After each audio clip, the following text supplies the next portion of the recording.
Welcome back to another technical deep dive here in the debug zone. Today we're tackling a big question and breaking it down with insights from other users. Hopefully this clears up some misconceptions and helps you get the answer you need. So buckle up, stay a little curious, and let's jump right in.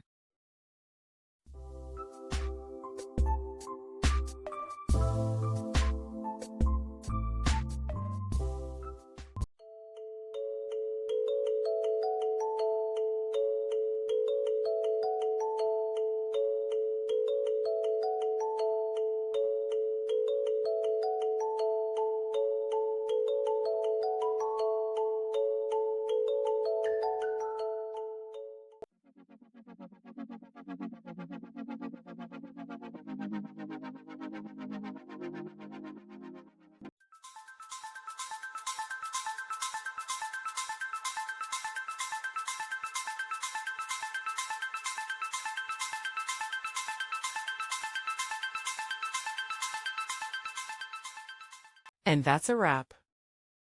I hope you found the answer you were looking for. If you did, take a second to hit that subscribe button. It really helps out. And let me know in the comments which solution worked best for you. See you next time in the debug zone.